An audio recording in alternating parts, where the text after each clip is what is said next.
जय श्री कृष्णा। राधे राधे। आप सभी का बहुत बहुत स्वागत है आपके अपने चैनल भक्ति सागर में। आज हम सुनेंगे चातुर्मास्य महात्म्य कथा अध्याय 3 श्री स्कंद महापुराण से। इस अध्याय में हम सुनेंगे चातुर्मास में विशेष तप और भगवान की षोडशोपचार पूजा का क्रम।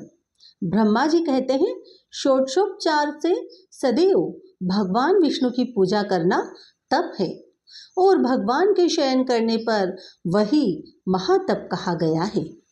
इसी प्रकार सदा पंच यज्ञों का अनुष्ठान भी तप है, परंतु चातुर्य मास में श्री हरि को निवेदन करने पर वही महातप हो जाता है।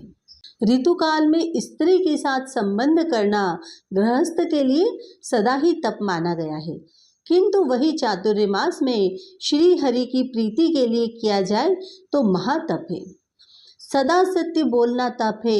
यह भूतल पर निवास करने वाले प्राणियों के लिए दुर्लभ तप कहा गया है। देवेश्वर श्री हरि के शयन करने पर यह सत्य भाषण रूपी तपस्या करने वाला मनुष्य अनंत फल का भागी होता है। अहिंसा आदि गुणों का पालन करना सदा ही तप है, किंतु चातुर्य मास में वैर भाव का त्याग करके उसका पालन किया जाए तो वह महातप कहा गया है। पंचायतन पूजा महातप है। मनुष्य चातुर्य मास में श्री हरि की प्रीति के लिए इस महातप का विशेष रूप से अनुष्ठान करे।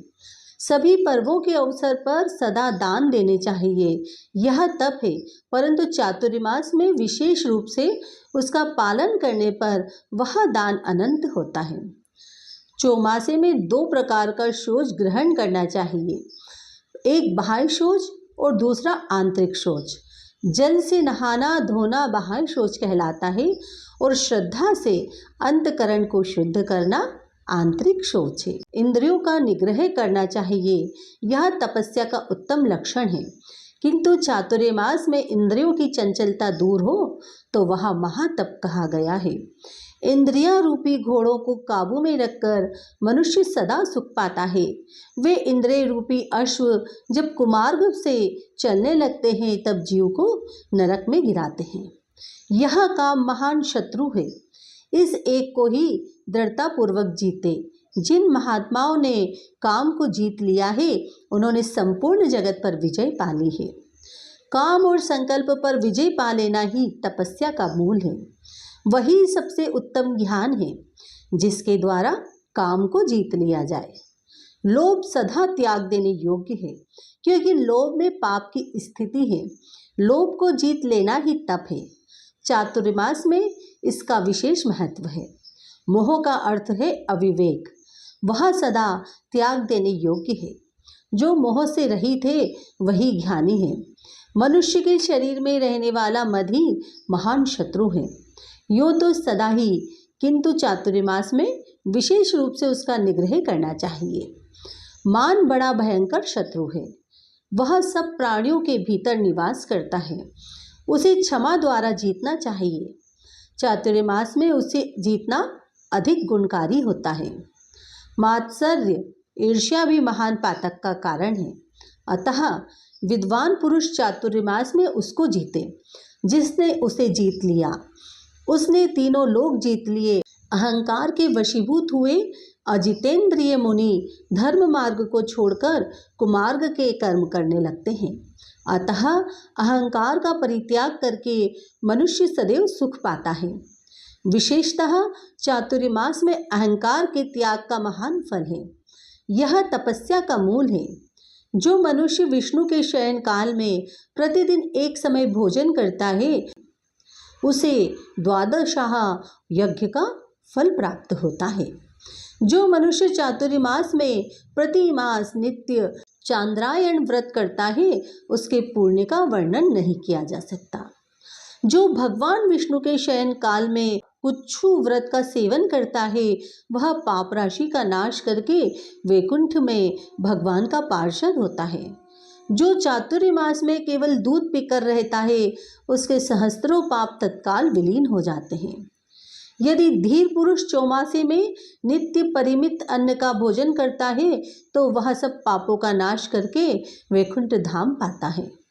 चौमासे में एक अन्न भोजन करने वाला मनुष्य रोगी नहीं होता। जो क्षार लवण का सेवन करने वाला नहीं है उसमें पाप का अभाव हो जाता है।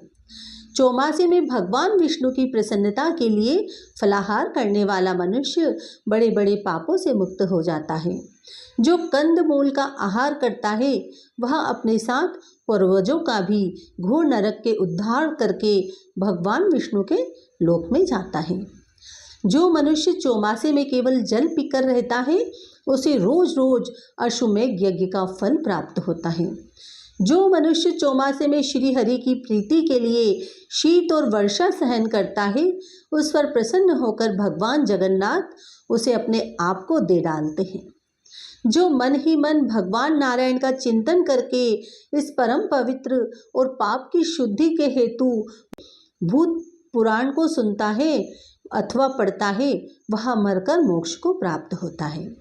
नारद जी ने पूछा, प्रजापते 16 उपचारों से किस प्रकार भगवान की पूजा की जाती है? ब्रह्मा जी ने कहा, वेदों और शास्त्रोक्त के विधान के अनुसार भगवान विष्णु की भक्ति दृढ़ करनी चाहिए। यहाँ सब जो कुछ दिखाई देता है उसका मूल वेद है और वेद सनातन भगवान विष्णु का स्वरूप है।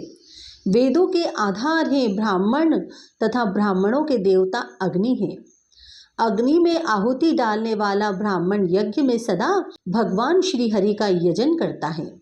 श्री विष्णु की पूजा में निरंतर संलग्न रहता हुआ संपूर्ण जगत को धारण करता है। भगवान नारायण का स्मरण और ध्यान क्लेश दुख आदि का नाश करने वाला है। चातुर्मास में भगवान श्री हरि जल में विशेष रूप से व्याप्त रहते हैं। जल से अन्न पैदा होता है जिससे जगत की तृप्ति होती है। वह अन्न भगवान विष्णु के शरीर के अंश से उत्पन्न होता है। अन्न को ब्रह्मा कहते हैं।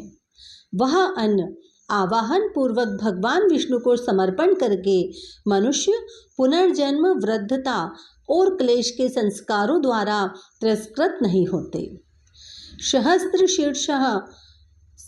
शीर्ष पुरुष इत्यादि जो 16 ऋचाओं वाले यजुर्वेद का महासूक्त है वह सर्वोत्कृष्ट नारायणमय है। उसके पाठ मात्र से भी ब्रह्म हत्या दूर हो जाती है। ब्राह्मण को उचित है कि वह पहले स्मृतियों में बताई हुई विधि के अनुसार अपने शरीर में उक्त 16 सूक्तों का न्यास करे। तत्पश्चात भगवान की प्रतिमा अथवा शालिग्राम शिला में विशेष रूप से न्यास करे। फिर क्रमशः आवाहन आदि करे। बैकुंठ धाम में विराजमान कौस्तुभ मणि से सुशोभित कोटि कोटि सूर्य के समान तेजस्वी दंडधारी शिखा सूत्र से सुशोभित पीतांबरधारी रूप से भगवान विष्णु का आह्वान करके ध्यान करें। सब पापों के समूह का नाश करने वाले श्री विष्णु को इस रूप में अपने ध्यान में स्थिर करके उन्हें पूजा के लिए अपने आगे आवाहन करें। पुरुष सूक्त की प्रथम ऋचा सहस्त्र शीर्षा पुरुष इत्यादि मंत्र के आदि में ओमकार जोड़कर उसका उच्चारण करें और उसी के द्वारा भगवान का आह्वान करें। इसी प्रकार दूसरी ऋचा पुरुष एवेदम इत्यादि से पार्षदों सहित श्री हरि को आसन समर्पित करें। वे सभी आसन स्वर्णमय हैं। ऐसा मन ही मन चिंतन करें। भक्ति योग से चिंतन करने पर वह परिपूर्ण होता है। फिर तीसरी ऋचा से पाद्य समर्पण करें और उसमें गंगा जी का स्मरण करें। उसके बाद सरिताओं तथा सातों समुद्र के जल से जगदीश भगवान विष्णु को अर्घ्य दें। सरिताओं और सागरों का चिंतन मात्र करना चाहिए। चौथी ऋचा से अर्घ्य दान करना उचित है। इसके बाद श्री हरि को अमृत से आचमन करावे। 3 आचमन से ब्राह्मण की शुद्धि बताई गई है। आचमन का जल स्वच्छ एवं फेन और बुद्धुद्ध से रहित होना चाहिए। ब्राह्मण इतने जल से आचमन करे कि वह उसके हृदय तक पहुँच जाए। क्षत्रिय कंठ तक जाने लायक जल से आचमन करे। वैश्य तालु तक पहुँचने लायक जल से आचमन करे। स्त्री और शूद्र एक बार जल का स्पर्श मात्र करने से शुद्ध हो जाते हैं। 5वीं ऋचा के द्वारा भक्ति युक्त चित्त से आचमन करना चाहिए। भगवान ऋषिकेश भक्ति से ग्रहण करने योग्य हैं। भक्ति से वे अपने आप को भी समर्पित कर देते हैं। तत्पश्चात सुगंधित पदार्थों द्वारा सुवासित और सभी औषधियों से युक्त स्वर्णमय कलशों में रखे हुए जल से भगवान को स्नान करावें। श्रद्धा पूर्वक मन से भावना द्वारा लाए हुए तीर्थ जल से स्नान कराना चाहिए। श्रद्धा के बिना दी हुई रत्नों की राशि भी निष्फल होती है और श्रद्धा से दिया हुआ जल भी अक्षय फल देने वाला होता है। छठी ऋचा से स्नान कराकर पुनः आचमन कराना चाहिए। 7वीं ऋचा से भगवान विष्णु के लिए वस्त्र देना चाहिए। 8वीं से यज्ञोपवीत समर्पित करें। 9वीं ऋचा से यज्ञ मूर्त श्री हरि के श्री अंगों पर उत्तम चंदन का लेप करना चाहिए, जिससे सुंदर यक्ष कर्दम के द्वारा जगत गुरु भगवान विष्णु के अंगों में लेप किया है। उसने अपने सुयश से इस संसार को आच्छादित एवं तृप्त किया है। चंदन देने वाला मनुष्य संसार में अपने तेज से भगवान सूर्य के समान होकर देवभाव को प्राप्त होता है और ब्रह्मादि देवताओं के लोक में आनंद का अनुभव करता है। जो मनुष्य चातुर्मास में भगवान विष्णु को चंदन के आलेप से सुंदर रूप में देखते हैं, वे कभी यमपुरी में नहीं जाते। 10वीं ऋचा से भक्ति पूर्वक पुष्प चढ़ाकर भगवान कग पूजा करें। पुष्पों से पूजित हुए भगवान विष्णु को यदि दूसरे लोग भी प्रणाम करते हैं तो उन्हें भी अक्षय लोक प्राप्त होता है। 11वीं ऋचा से श्री हरि को धूप दान करना चाहिए। उत्तम गंध से युक्त दिव्य वनस्पति का रस तथा अतिशय सुगंधित यह धूप संपूर्ण देवताओं के सूंघने योग्य है। भगवान आप इसे ग्रहण करें। इस मंत्र का उच्चारण करके भगवान को अगुर का धूप निवेदन करें। चातुर्मास में इसका महान फल है।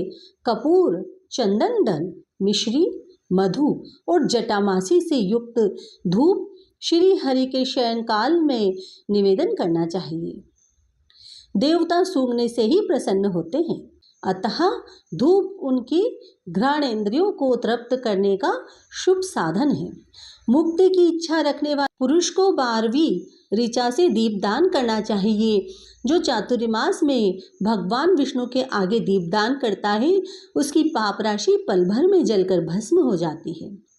दीपदान के अनंतर मोक्ष पद में स्थित भक्ति युक्त पुरुषों को 13वीं ऋचा के द्वारा भगवान को अन्नमय नैवेद्य निवेदन करना चाहिए।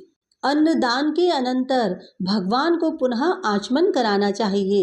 तत्पश्चात 14वीं ऋचा से सब पापों का नाश करने वाली आरती उतारें और भगवान को नमस्कार करें।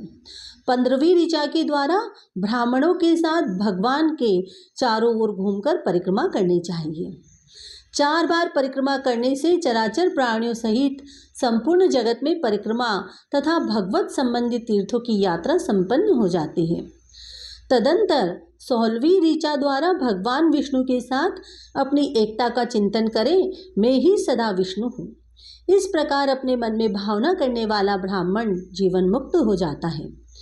चौमासे में ब्राह्मण को विशेष रूप से योग युक्त होना चाहिए। इस प्रकार यहाँ मोक्ष मार्ग प्रदान करने वाले भगवान विष्णु की भक्ति बताई गई है। चातुर्मास महात्म्य कथा अध्याय 3 पूर्ण हुआ। कल हम सुनेंगे चातुर्मास महात्म्य कथा अध्याय 4, जिसमें ब्रह्मा जी के द्वारा मानसिक और शारीरिक सृष्टि का प्रादुर्भाव, चारों वर्णों के धर्म और शूद्र जातियों के भेदों का वर्णन बताया गया है। धन्यवाद।